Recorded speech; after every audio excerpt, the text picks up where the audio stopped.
What's up? This is Jordan Gray from Half Lit and Dope Living TV.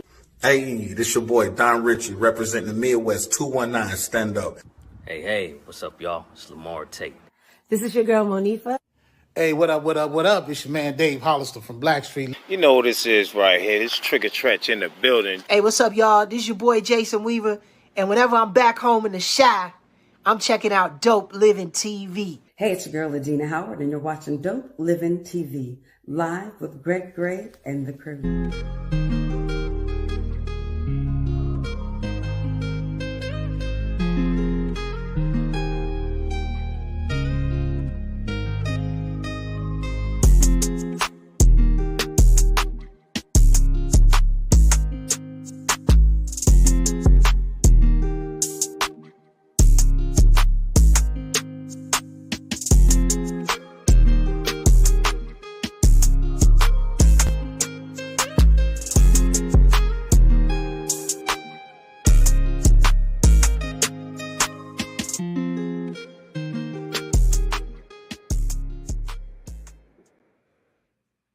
Oh, my bad. What's up? It's your boy, Greg Gray.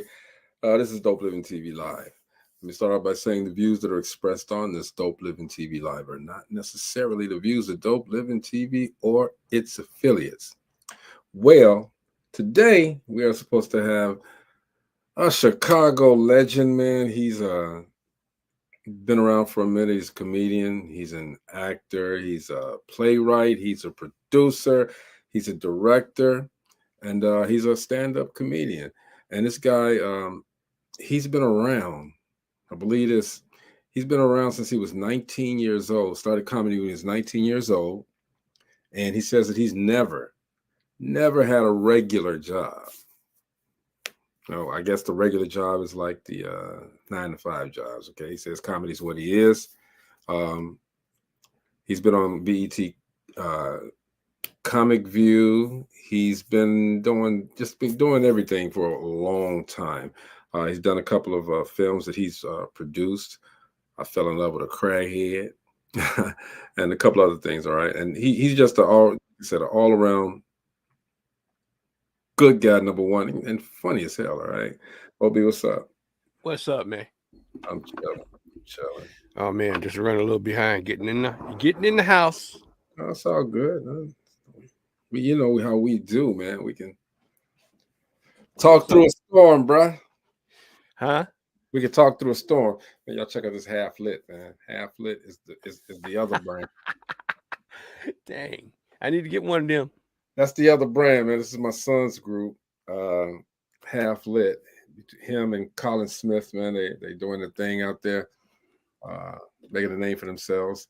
Yeah. In fact, his tour was supposed to start in February, but because of his surgery on his feet, had to postpone it a little bit. So It ain't nothing but something to go over. He'll be all right. Oh no, he's good, man. He's good. He's actually creating more music now. So that's how that's gonna go, man. Gina's not here, of course. Just gonna be you and me probably today because Gina, she on Thursday she does some other Gotta stuff. do a thing. You know. But I'm waiting on Mr. B. Cole to come through, hang out with us. All right. He has a like I say, So comedian. He got an event that's coming up on the what day is that? The 9th. It's at Theater 47 out in Park Forest, Illinois. He's hosting as the League of Extraordinary Comics. And it's him, Tony Schofield, Luckett, and the birthday guy, Roy. He's going to be there, all right? And that's in Park Forest. So y'all get there, get the tickets, and seating starts at 7 o'clock. And the show time is at 8 o'clock p.m. But also, he's nominated for Stand-Up Comedian of the Year. You guys gotta get out there and vote. Support your own, man. Support local talent. That's Midwest talent, Chicago talent. And that's going to be on March the 10th. Sunday, March the 10th is when you'll hear the announcement. But, nominate. Just go vote now. www.312musicaward.com. Y'all get that in and make sure that's all good. Shout out to my guy, Always supportive. My guy Michael Green, the man, the creator of DeVille Radio. Okay, he's doing his thing out there, man. And a lot of you young artists that are out there too. You guys need to look at and find who Michael Green is, man, and hang out with him. He got the platform where you can get your music heard, right? Yeah, get out there, man. Not a doubt. You trying to promote new man, artists? Look, man, I've been checking out this political thing. You know me, and this stuff is crazy, bro. Yeah. You know, well, we're at the mercy of the voting system. Okay, man. Look, y'all get out there and vote. Make sure you all make your voice Lord, heard. y'all get out there and vote, please. But look, man, Please. I got my guy here, man. He's like I said, he's a comedian, stand-up comedian. He wears a lot of hats. He's a playwright. He's a director. He's a producer. He's what else? Man, I had it. He's a screenwriter. There we go. And he's an actor. All right. And he's the CEO of Shy Fly Entertainment out of Chicago. He's one of Chicago legends. Okay. If it hadn't been for him and a couple of other people, man, that Chicago comedy scene wouldn't have been as huge as it was back in the day and as it is now. He's keeping it alive. Everybody say hello to Mr. B. Cole. Be cool. What's up, G? What's going on, fellas? What's my man Mo B? What's going on, man? Good to have you back, man. Oh, no problem, man. You know, it's just blessed to reach a new year, you know? Yeah, I hear you. You out here working. Yeah. You out here working. Yeah, man, it's in my DNA, you know. It's when you got something you love, you know, it's just a blessing to be able to do it, you know, under just good circumstances, you know. Mm-hmm. So you go ahead, Mo. No, I was just going to ask you, bouncing back from the pandemic. How's that pandemic thing? You know, during pandemic, what did you do? Well, dude, let me tell you, the pandemic is probably the best rest I've gotten my whole adult life.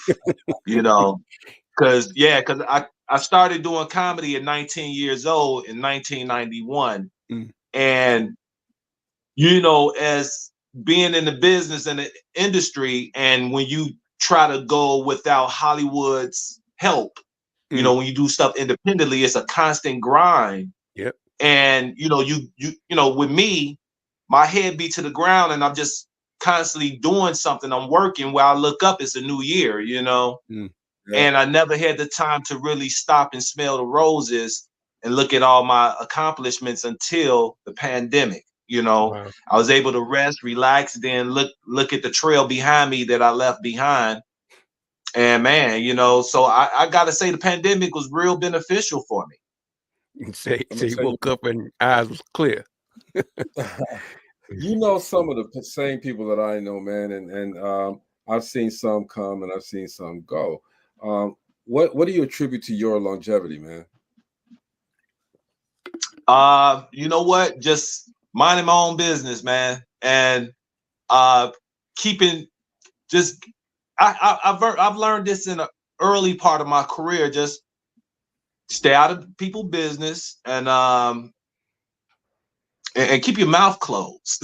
You know, but it's so crazy because the way today is, all the ranting and the complaining and the people speaking their minds, that's what's accepted now. You know, back in the day, during the time when I was younger and going through Hollywood, I used to give my opinion all the time. I never kept quiet on anything that I disliked or anything that came my way or anything. You know, I always spoke. I was vocal about it, and that labeled me as this person that people don't want to deal with. A lot of people don't even know. Yeah, people don't even know I was blackballed from everything before the age 30. Wow. You know. Yeah, so that's why it's like a lot of people haven't seen me over the years since the Comic View days, because Comic View, BET, once they blackballed me, I wasn't invited to all the other shows that was under their productions, such as like P Diddy, Bad Boys of Comedy, First Amendment, Martin Lawrence. Wow. You know, and you know, being under those productions, I wasn't invited because I stirred up a lot over at BET Comic View. I stirred up a lot over there as a young man, you know, just like real rebellious, coming from Chicago, South Side. You know, I wasn't going for the whole thing of just, you know, complying and compromising. The okie doke. Mm. Exactly. So That's crazy. That's that crazy. being said, I'm gonna ask you this question. What do you think about Cat?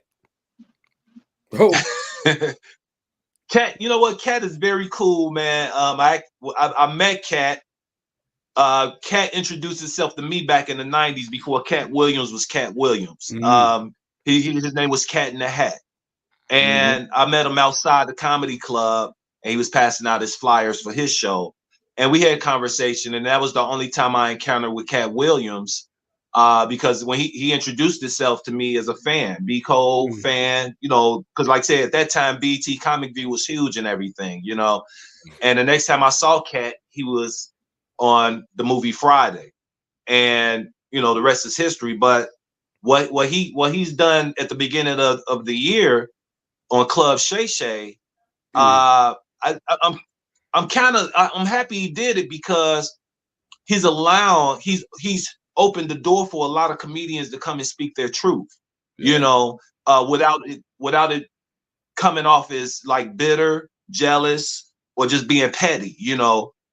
And it's no hate, it's just the man's truth, because I have a lot of truth in me, but like I said, over the years I held a lot of stuff in because, like I said, I'm not as known as a lot of the big comedians who I got stories about. So it'll come off as hating and everything. So when Cat did that, I looked at it as like, yo, that was kind of a ascending from God to for all the little people, you know, to speak their truth and for it to be accepted is what it is, especially if you holding the receipts. Yeah. He kicked the door open too, you know. He just kicked the door open Wide and open. Yeah. and that's cool. I mean, I think everybody should be able to have an opportunity to say what they have to say and unapologetically. All right. But you've always been direct with your comedy, man. Your comedy is hard hitting and direct. All right. Has that has that hindered you at all? Well, no, because the thing is, my comedy still, for me, I still don't believe that I'm really opened up and really come as direct as you may think, but I have a lot of more, like, you know, a lot more to what I speak on. I'm a writer, you know, I'm a writer. Comedy has come to this thing of everybody just ranting on stage, telling their feelings, you know. But me coming from old school as a comedian, I'm a writer. I write jokes. I write bits. I like to write stuff that, you know, makes people think and be entertained at the same time. So today, you know, comedy is a whole different spiel, you know, because, you know, comedians just go up there and just speak what's going on around in the world, and which is cool, but it's all about ranting and giving their opinion. But like I said, I come from a writer's background. Okay, that's what's up. And you know, I called it direct because, like I said, I was back there in that time when you had started. You, Deion Cole, Tony Skull, all of you guys, man. You guys were you came out together, man, and you guys made a huge impact. But you know, the thing is with me is that there needs to be more people like yourselves that can tell the stories, tell the jokes, and make people believe that this is what coming from me. This is real. You know, this is the way I feel. Yeah. Like it or don't like it. You got the cancel culture, man. When you guys come out, man, now people are saying, well, remember back when you said this 20 years ago and this and that, man. I think that's crazy. What do you feel about that? Yeah, I mean, it's unfortunate, you know. One thing that the world needs to do is learn how to laugh at itself again. You know, everybody just need to learn how to laugh at themselves again. And it was a time when we were able to do that. No one's offended, the whole nine, everything. Because if it's not true, or you know, you shouldn't take offense to it. It's just like, you know, if it doesn't hit you directly and a direct hit, it shouldn't bother you, you know. But that's coming from a comedian who just look at everything as funny. So it's like, it's unfortunate that you have the cancel culture will go back and go way back and dig something up, and it can ruin your whole career right there. That's why when I was, like I said, as I started as a comedian, I was a writer opposed to just speaking on a lot of things that was offensive to people, that they can pull it back up. See, I'm a student of Robert Townsend and Keenan Ivory Wayans, and Damon Wayans was the comedian that influenced me to do stand-up comedy. So if you look at their body of work and everything, that's what I've been inspired from and continue doing to this day. Yeah, Damien's, he pretty tight. I like Damien. I like it. Yeah, he's a great writer and stand-up performer. Yeah. But you have a lot of young comedians today who are inspired from what they see stand-up comedy is today. And when they look at a Dave Chappelle or when they see a Cat Williams, that's what they're gonna go after. They're gonna pick that up, and they're gonna just find stuff to complain about and rant and just, you know. And like I said, as a comedian, you have to be a writer. You know, you have to be able to write a joke, you know, make a twist of a joke, a callback, all that stuff. It's so much ingredients to stand-up comedy. It's not just being funny and not just being loud. It's so much. It's a formula. And a lot of these comedians don't have the formula. And I think you got to think on your feet really quickly as a comedian as well. You got to be able to think on your feet really quickly. Oh yeah. if that audience didn't feel that first joke, man, what can I do? What can I do to make that second joke go over so I can have this crowd so I can relax? Yeah, as a comedian, you gotta think real fast. As a comedian, you have to. And like, even if the joke works or not, if sometimes you can just get on stage just like unexpectedly, like, yo, I go out to an open mic, let me jump on stage, try some jokes or whatever, and you only get about 5 to 10 minutes. I want to work on some new material, so I gotta think quickly. So if that joke doesn't work, now you gotta go in the file cabinet and find all your jokes. All your file cabinet is in here, and you like a DJ pulling up, the old school DJs pulling up records out the crate. You know, what's the next song? You know, and you gotta be quick with it. And that's how I am with the jokes. I'm pulling up the jokes out the crate, like, all right, cool, while the people are sitting there waiting. You know, and in real time, it's like that. You know, it's like that's how quick it is. And in real time, people sit for like, you know, maybe a second or two until I find it and I go to it. Just like when you watch these movies, superhero movies or something, when they show the Flash run fast, they showing them in slow motion, you know, and that's exactly how I feel. Like the crowd is in slow motion, where I'm just like, you know, everything's in slow motion, but it's real time, and you got to be quick with that, man. So it's skill to it. Right. So as we're talking about the real time and the quickness of it, has there ever been a moment where because you write your material, you write your own material, of course. Has there ever been a moment where you wanted to switch up midstream and just had to come off the dome with it and hope, you know what I'm saying, that the audience appreciates the fact that you did switch up a little bit? Oh, yeah. The thing is, when you're doing a show, sometimes as a headliner, in many years I've been doing it, I don't get a chance to go to the open mics to practice new material. Yeah. You know, that's a place where you go try your new jokes in front of maybe a small crowd and stuff like that. And by being open mic, it should be no judgment. It's like, yo, we just working out bits. But when you don't have time to do that and you constantly headlining shows and doing shows, traveling and all, you have to try them new jokes somewhere in your hour set. So Yeah. so you do the ones, you grab them with the ones that you know are guaranteed funny, that's worked plenty of times. Now you got them hooked. Now I'm about to throw one of these new ones in. You know, and when you toss that new one in, yo, it can go either way.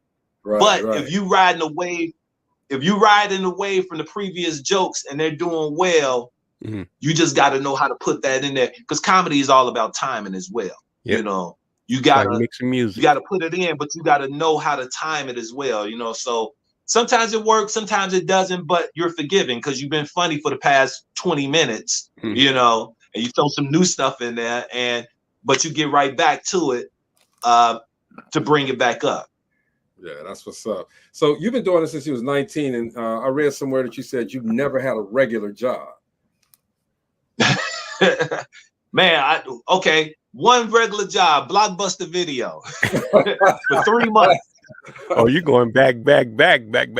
Yeah, right there in Evergreen Park, right across the street from Evergreen Plaza. I worked at Blockbuster Video for 3 months, and I only worked there because when I started doing comedy, I came straight out of high school. I had no job, and this was my thing. I was sitting in the house with no lights on, writing jokes with candles and stuff. That's how dedicated I was to it. And the thing is, it took that one time when I first started doing comedy. I think the first 6 or 7 months, I had my first bad set. I bombed. So when I bombed, I thought I was done with comedy. I said, I quit. I'm not doing this no more, because that first bomb, it hurts so much. That's a real hurtful, you know what I'm saying? It's like catching your woman in the bed with somebody, you know what I'm saying? It's that kind of heartbreak. Like, oh my God, you know, it's like, I've been good all this time, and then this one time it's horrible. So when I quit, I still wanted to be in show business and close to the movies. So I said, let me go get a job at Blockbuster Video, you know, so I could still be around movies, you know. That's a different way of looking at it. Gonna be close to the movies. Right. I'm telling Yeah. you. So, but I missed this. I missed it so much. I quit after 3 months, and I was back out. there. Man, you know, I feel you on that, okay? Because, and this is how I met you a long time ago, okay? I started my career as a singer, all right? And okay. I think I had a record called Everybody's Girlie. I think it went plastic. I don't know if I don't even know. It did nothing. It did nothing. And I had to switch. What? I said I wanted to be.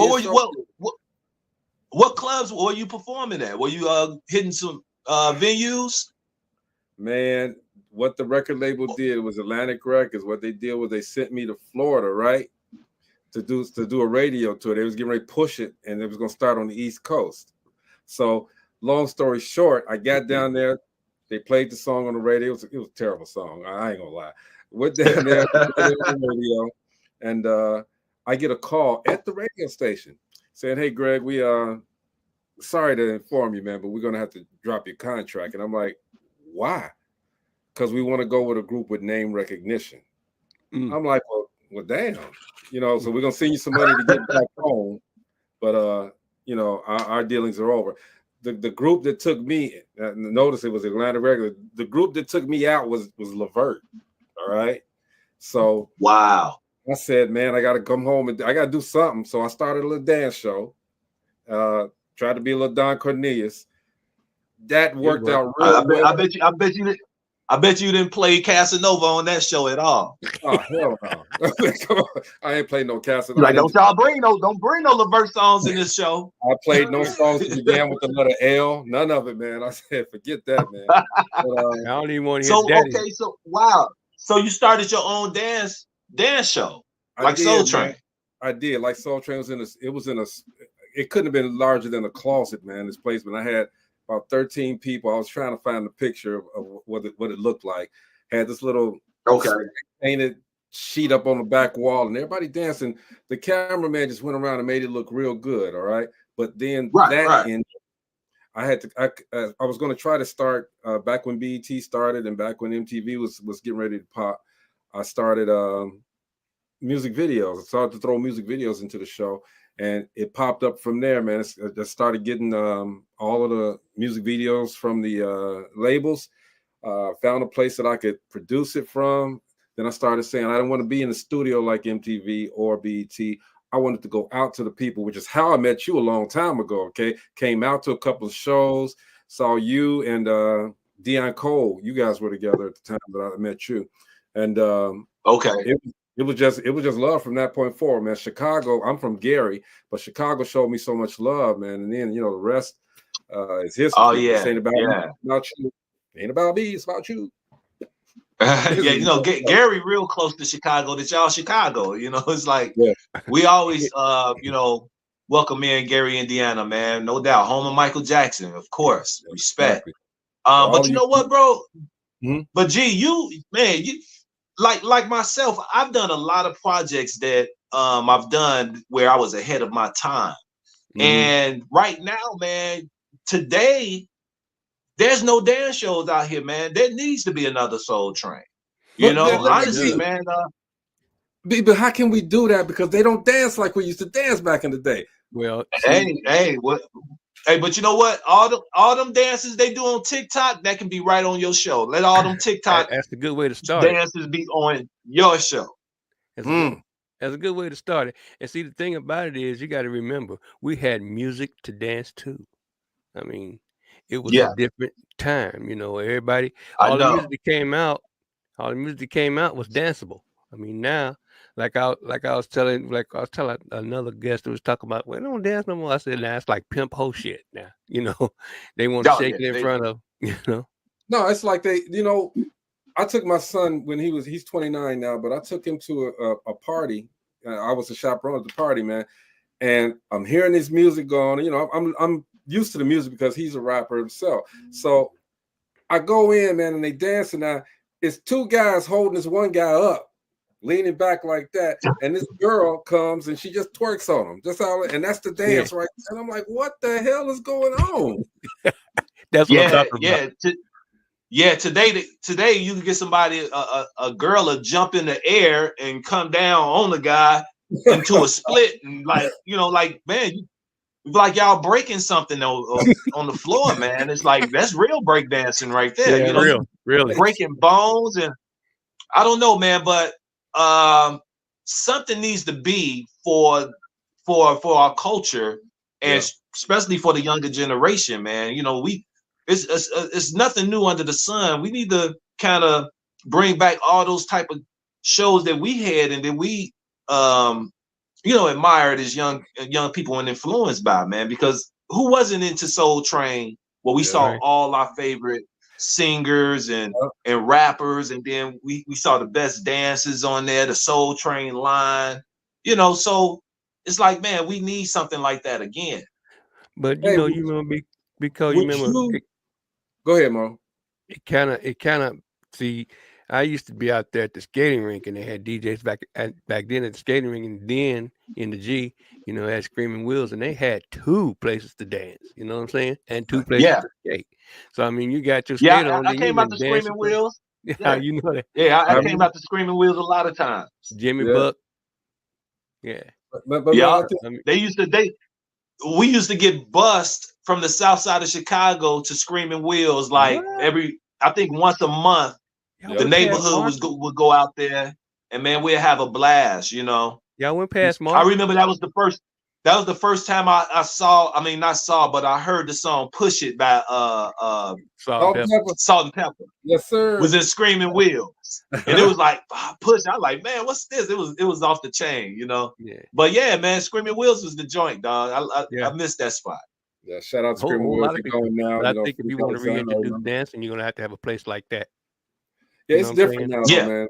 Life is completely different, man. And it is. I would love to do, because I've been trying for the longest, because I like to put my hands in a lot of different things. A comedy show, man, where it's a continuous comedy show. You bringing up these new comics, all right, and it's no judge. It's just they come on, they bomb, they don't, and we bring them up. You know what I mean? And you will be the perfect guy to do it. You would be the perfect guy to do that. Yeah, man, it's funny, like the whole American Idol type looking for talent. Yeah, Yeah, you yeah. got those type of shows with the singers, but I think they've done it a couple of times with comedy as well, man. Those shows can exist, no problem, because everybody's always trying to make it and get on. So Mm-hmm. you know that those are easy to do, no problem with that. I just shot a television series um the end of last year, and independently shot it under Shotfly Entertainment, and the name of the show is called Welcome Back Comedy.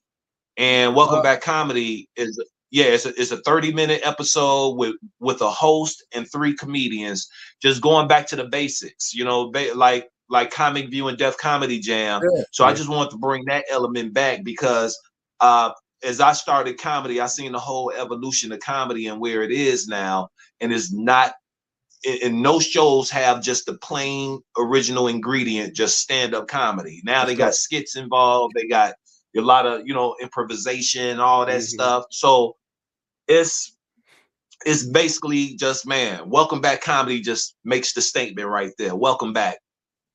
You know, here we are back in the day. That needs to be done. I mean, is it going? You've done it already? Yeah, we shot 6 episodes, so now I'm in post-production right now. So we shot 6 episodes. We're coming out with a pilot and a trailer that we're gonna be shopping. But yeah, I think it's good, man. I got a lot of comedians, the old school comedians from Chicago too, to perform on this show. Like I shot 6 episodes, 3 comedians per episode. So I handpicked 18 comedians, and 18 comedians from comedians who I was doing comedy with back in the 90s, such as Tony Schofield, Damon Williams. I got BLT. I got, you know, anybody who I've done it with in the 90s was on this show. Miss Diane Corder, Cherie Luckett, you know, Sonia D. So I went back and grabbed everybody's like, yo, I'm about to create something for us, the veteran cats, because right now we're the OGs in the game right now, you know. We get a lot of young comedians. They, you know, and get these young comedians, they coming up in their way, but they're coming up on more on social media, you know, because you can meet a young comedian. Yeah, you can meet a young comedian. All they want to know is how many followers you got. I'm like, yo, you know, but they don't have the talent to stand up with that like we do.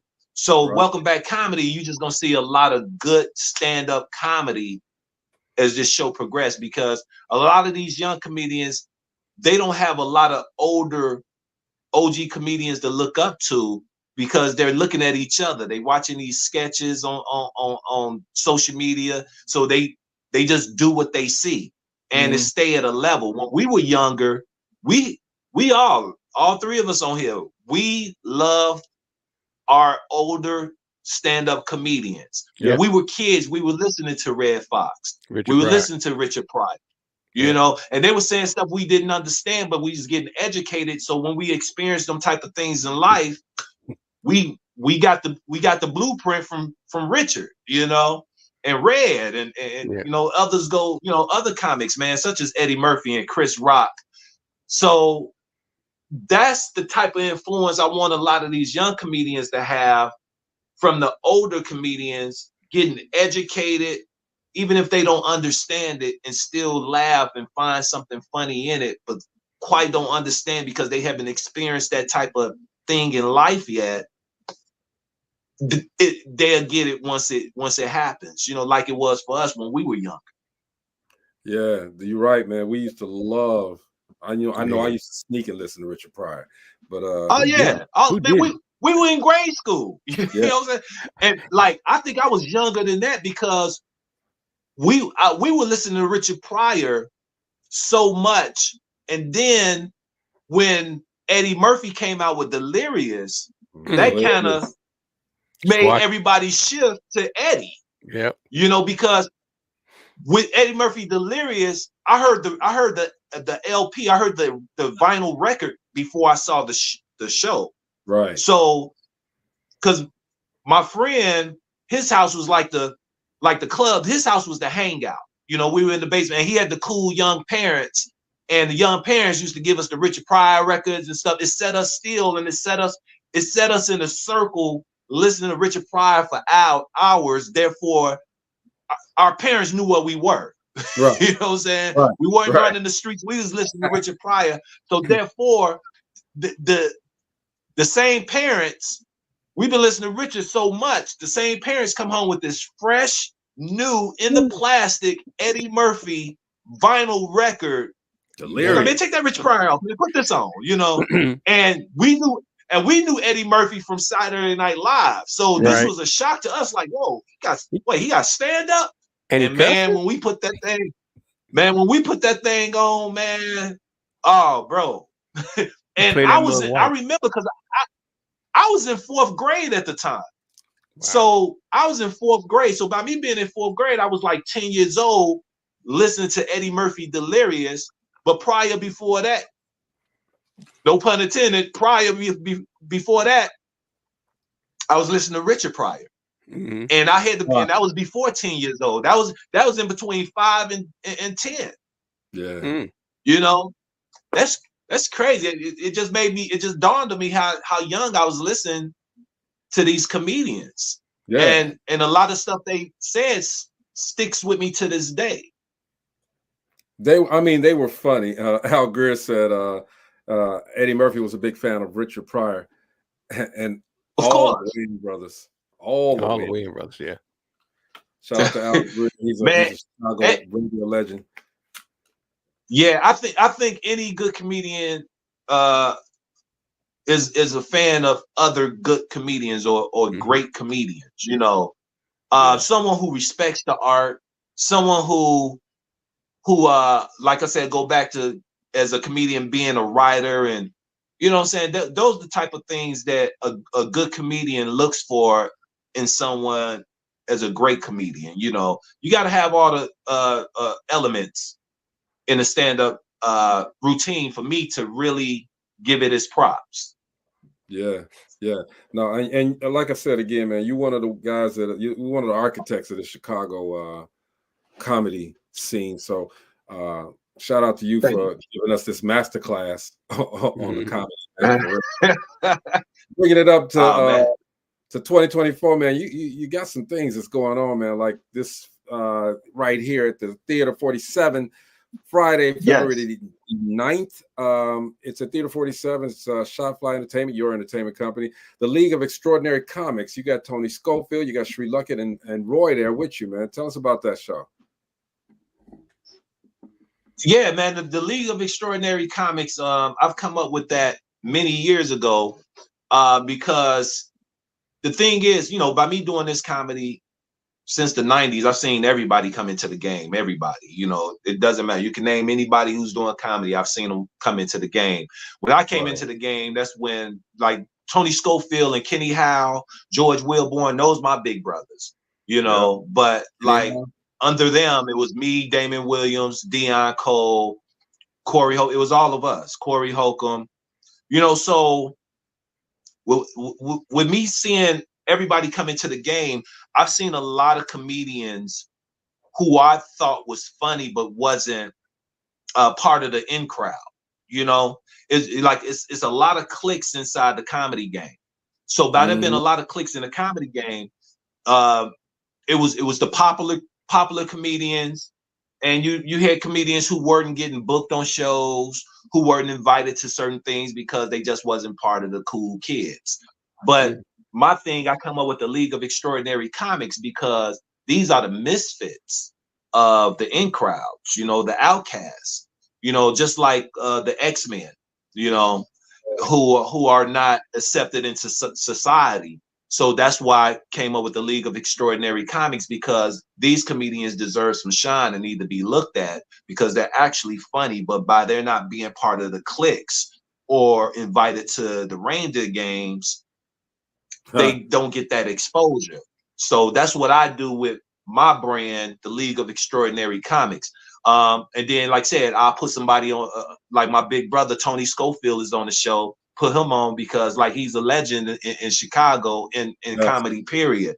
You know, but like I said, when I got the X-Men, I got the young comedians out there who's making their way, such as like a a young Spider-Man or a young Iceman, but I got Wolverine over here. You know what I'm saying? I got the guys, the guys who I'm gonna sit out on the front line over here, and those my Tony Schofields and Damon Williams and stuff. You know.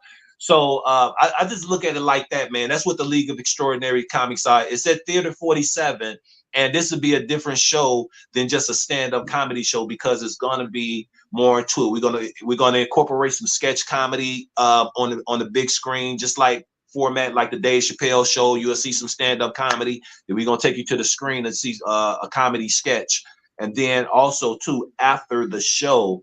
I'm going to premiere my my podcast that I'm doing called Cold Conversations.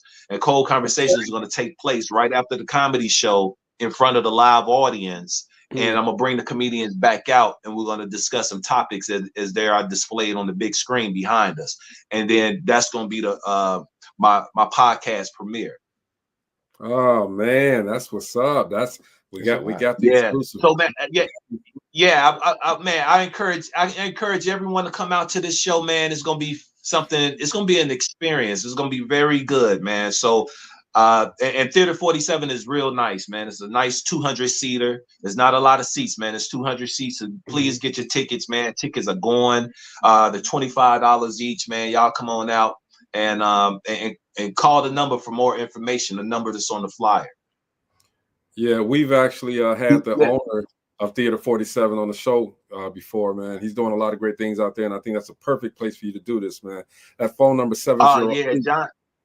Go ahead. Yeah, I'm sorry. Go ahead. Yeah, you was gonna announce the number right there. Yeah, the number 708-898-7730. Then you guys got to get there because the seating begins at 7, and the showtime is at 8 o'clock. And you just heard B say afterwards he's going to be doing the what is that? The B Cold Conversations, right? Yeah, it's called Cold Conversations, man. It's going to be a podcast. Me talking with the comedians that was on the show, and what we're doing, we're just going to be knocking down some hot topics and everything. So it's going to be cool. It's going to be good. Cool. And then I was speaking on John Ruffin. Shout out to John Ruffin. That's my buddy, man. I appreciate him opening up his theater for me to do my event there. So now I'm a residence.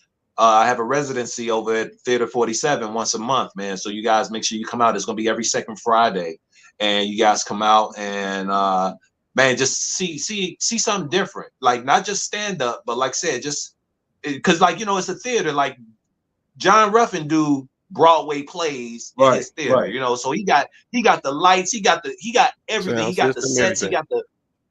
So I'm utilizing all of that and going to incorporate that because I want to get a theatrical show along with the stand-up, man. So I want people to really get this experience. So it's the League of Extraordinary Comics, man. You all make sure y'all grab them tickets, man. But big ups to John Ruffin.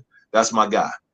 Yep, John Ruffin's a fantastic individual, man. Got a nice spot out there. Like I said, this is the perfect spot for you to do what you're doing, all right? Yep. That's in Park Forest. Hey, I'm sorry, John put me in my first play. Like I think it was my first play and only play. John put me in years ago. This is back in early 2000s, and he asked me, man, to be in this play, and I was grateful because he made me the boyfriend of Thelma from Good Times. Okay. Oh, man. Yes, sir. Yeah. So she was in the play as well, and I was like the abusive boyfriend to Thelma. I got the kissing and everything. What I'm saying? It was crazy, but yeah. So I always thank John Ruffin for that. I like, man, thank you, bro. That's Thelma from Good Times. Bernadette. What's her name? Bernadette. Bernadette. Bernadette. She still looks good. She looked the same. Yeah, still beautiful, man. Black don't crack and beige don't age. Come on, I don't know about that beige, but the black definitely don't crack. For real. Hey, man, but right after that, on February the 14th, is it? The February the 10th, I'm sorry. He's got another show. Yeah, the next day. Yeah, I'll be hosting the Glenn Jones concert. If anybody familiar with 90s R&B sensation Glenn Jones, show me, man, y'all. Yeah, y'all come on out. I'll be hosting that event, and Tony Schofield will be doing a stand-up performance. But like I said, I'll be doing little because Glenn Jones got to get all his time and swoo the ladies, you know. Yeah. So I'm not gonna be up there doing a lot of stuff. If you want to see me do a lot of stand-up comedy and stuff like that, you come the night before to Theater 47. But anybody want to come see Glenn Jones and just come see me have a good time hanging out and hosting it, man, definitely hit that show as well. Hey, Lady Alicia, man, she's the house queen out there, man. She says big ups to John Ruff and Brown Nicole and myself. Appreciate you, lady. Appreciate you most definitely. Yeah, absolutely. She does absolutely. That house music, man. Come on, dude. It's ridiculous. Yes, to Glenn Jones. She said, yeah. Go out there, man. You got a residency because, as you guys know, our audience, man, we always support B. You know, if you got anything going, whether you ask me to put it up there or not, man, I'm putting it up there and letting y'all know. Barter Black. Okay, because it's one of my guys. Man, much gratitude too. I appreciate you for that, G. But I appreciate you guys, definitely. Yes, thank you. It's called Barter Black, man. We got to help each other, okay? So if I see that you got something going on, okay, and like I said, knowing you from way back, man, I'm gonna put it out there whether you ask me to or not. Thank you, brother. Man, much love on that. And the same way that you you make time for us, man. So we appreciate it. You don't have to do that, you know. Al Greer says send me the flyer. Al, I'll send you the flyer for both of them, okay? So you can talk about it on your radio show as well, man. Most of Al Greer. Appreciate that, Al. Appreciate it. You know. So, man, if there's anything that you could tell some of these young comedians, these little young knucklehead comedians that think they know everything, but they don't. You just gave us a master class in this comedy, man. Tell them something, man. Give them something to go on. Well, here's the thing, man. What I've learned is I was getting older in the game, man. Like I said, I started in 19. I'm 51 now. I'll be 52 in September. So what I've learned, because I've given advice to a lot of comedians coming up, I've done it. And it's like, yo, they're not going to listen. They have to go through it. So until you have that awakening of self and realize and take accountability for all your own bullshit and stuff like that. Now, when you start learning from the lessons, that's when you become fulfilled. That's when you become you. So I got tired of wasting my breath, man. I can't do it. I mean, I can be cliche and be like, yo, believe in yourself, stay strong. You know, I can do all that. But the thing is, man, what they need to do is just go through it all, get the experiences. Hopefully they make the right choices.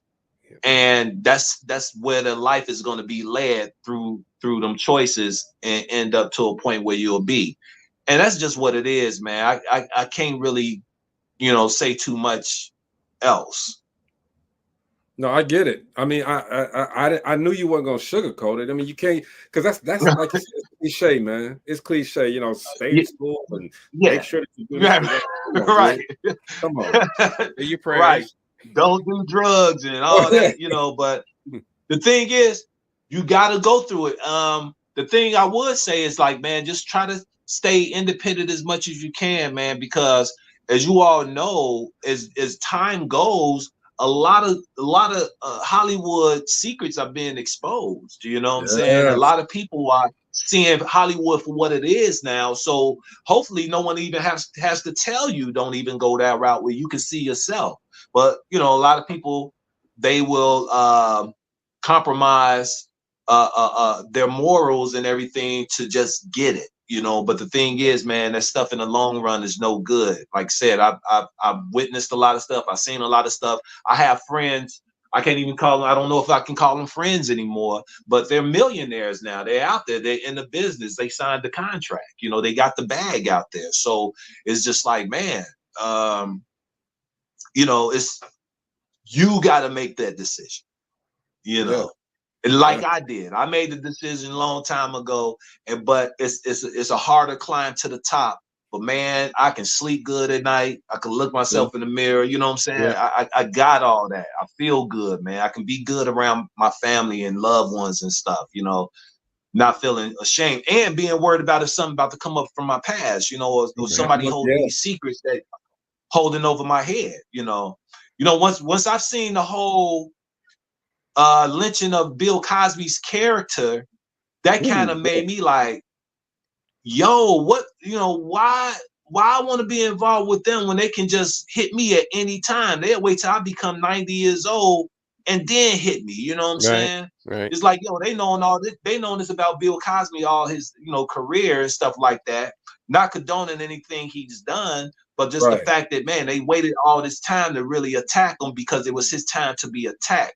See, that's the thing with Hollywood. Everybody does the same thing. They all at the same parties, but it's like, yo, you better chill before we tell on your ass, and before we put the spotlight on you. But you be like, yo, but we all do the shit. We do. No, but yeah, but we gonna expose you. Right. And that's what it is. So, and then you better not open your mouth and tell who's along with it and stuff, because then that's when something else, tragic happens. So yeah, man, it's definitely something that you don't want to be, just their thumb on you, man, and where it's just they own you, they own your name, they own your likeness, they own everything, So you gotta be careful. It's hard to do. I guess do independent, because I've been independent all my life, basically, except for at 1/7 I did with NBC. But it's hard, and but you got to stay true to you, man. Like you said, we pride ourselves on making sure that people tell their story, man, of going through something to get to something, and you just exemplified that right there, man. So I appreciate you on that part too. Mo, you want to say something? No doubt. Yeah, man. If you're a young comedian out there and you're listening to us, let me tell you something. This brother is definitely tell you where it is. You can go chase after that bag if you want to, but if you ain't taking what he's saying in, you're gonna get in some trouble. And it's gonna come if you stay true to yourself, man. It's gonna come. You'll get your bag, right? But it's being impatient, really, most of the time. Being impatient, chasing after that bag, and wanting it instead of waiting. Yeah. Yeah, and you know what? And it can come. Well, God's not gonna give you anything that you're not ready for anyway. So you got to be patient. But at the same time, it can really work at your pace. It can work fast for you, fast as you want it, if you got yourself together. If you got you together, you gotta remove all the distractions in your life. You gotta cut all the bad energy around you. You gotta cut that away, man. You gotta find out who you are truthfully yourself. Once you do that, everything gonna start happening for you. That's just the law of attraction right there. You put it out there, it's gonna come back to you. Yeah, most definitely, man. And I had to learn that. I had to learn that, man. I had to have that ego assassination. Once everyone has that ego death and wake up on a whole nother level where ego has no more room in you. Yeah. Watch how life change. Life will change. I know, right? That's facts, bro. That is facts. Okay. Make sure y'all go, man. Shotfly Entertainment, the League of Extraordinary Comics at Theater 47 in Park Forest, Illinois, man. That's Friday, February the 9th. For more info, you can call 708-898-7730. Again, that's 708-898-7730. I'm going to put the link to this show from YouTube on again, so you guys be able to get that number and everything. Make sure that you get there. And then right after you laugh that night, don't go to sleep, okay? Get back up, go to the next day. All right. The pre-Valentine's Day gala, hosted by my man B. Cole. Got Tony Sco there. Glenn Jones is going to be out there doing his thing. All right, y'all better get there. Y'all got to support. And I can't forget, man, again, B, I've been telling everybody this. Correct me if I'm wrong, man. You nominated for Stand-Up Comedy of the Year. Oh yeah, I am, man. If people can go ahead and give me a vote, that's cool, man. And I'm honored to be nominated. Win or lose, it doesn't matter. I appreciate the nod, man. But I just need people to go out there and just put in a vote for a brother. Now we're gonna push it till you can win, man. So www.312musicaward.com. Okay, go to there. You can vote now. It's going to be on Sunday, March the 10th. All right, but we want to make sure that everybody gets votes. I don't care where you at, California, whatever. Vote for B. Yes, Cole, sir. Stand-Up Comedian of the Year, man. And real quick shout out to my publicist, okay, Katina Fields out there in California. She's doing a big thing. That's Katina, that's my friend, man. Okay, man. Yes. Katina need to do some work. She need to put you on the roster too, man. She's my. You know what? I was one of her first clients, man, and I'm still her client. Oh wow, really? Yes, sir. Yeah, Tina, we actually her and I was talking about it because when I moved out there to LA, I met her when I moved out there.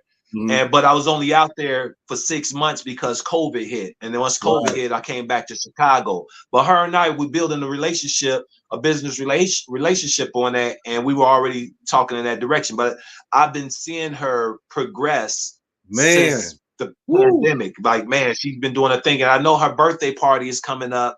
And she invited me. And if I can get out there to LA, I will definitely be there. I'm going February the 17th. She's got Chris Spencer's hosting it. Okay, Flex is going to be there. Alexander's going to be there. Chaz Shepard's going to be there. Ray J's going to be there. And if you know Katina, it's going to be a host of other celebrities in the audience. Okay, that's my girl. Yeah. She's been with me for years. She's one of the main reasons that I had to switch up and change up some things. She's done me great, you know, and I'm always going to support her, man. Awesome. Yeah, she's a great person, man. She's great. Yeah. She's fantastic, man. What's up to Keisha Howard? She's also a local publicist. You know Takesha? Yeah, I know. What's up to Keisha? Yo, Keisha, we're doing a show at Theater 47. I know Takesha used to be at a regular there all the time. I'm not sure if she still is, but man, please come on out February 9th. Man, we trying to get. I know my partner here on DopelivenTV. Gina says she was going to try to get out there as well. Okay, we want everybody to just support. That's why we barter black, man, because we are our own worst enemies. Sometimes we can be our own, our best advocates, man, to help each other. So barter black, everybody. Hey, B, appreciate you coming through, man. Again, you know, man, I appreciate you having me, G. For real, thank you, brother. Always, bro. We're gonna make sure that we support you always, man. Like I said, whatever you got, all you got to do is put it on your page. I'm gonna put it on here. Mo, you can testify to that. I'm always promoting this stuff. Yeah, and you know, I'll be glad to come on anytime, man. Just anytime you'll have me, I'll be back. For sure, man. All you gotta do is say the word. We got you, all right? My man. No doubt, man. It's Dope Living TV Live. That's it for the week, y'all. We'll see you guys Monday with something else, all right? Don't forget to go get these tickets, all right? Do I got to put it up there again? Yeah, I'm going to put it up there one more time. Do it. It's not a problem for me. Why? Because I hold the controls in my hand. That's what I do. Get it, y'all. Theater 47, Shot Fly Entertainment. It's the League of Extraordinary Comics. That's B. Cole, all right? He's got Tony Sko there. Got Sheree Luckett there. He got Roy there. Y'all got to get there, man. February the 9th, Friday, February the 9th. Man, these crooked teeth and these F's don't work together. You got to get there at 7 o'clock, man. See them again at 7. Showtime at 8. It's going to be huge, all right? And again, right after that, the next day, keep the same clothes on if you got to, all right? It's a pre-Valentine's Day. Why do people say Valentine's? Pre-Valentine Day gala. Glenn Jones, all right? Once again, my man B. Cole is hosting that and got Tony Sko with him again. So, hey, man, you guys support, and make sure we This is a Chicago legend right here, Mr. B. Cole. Man. Right. Appreciate you. Yes, sir. Appreciate you guys. No problem, man. We'll see you guys Monday, all right? Peace out. Peace.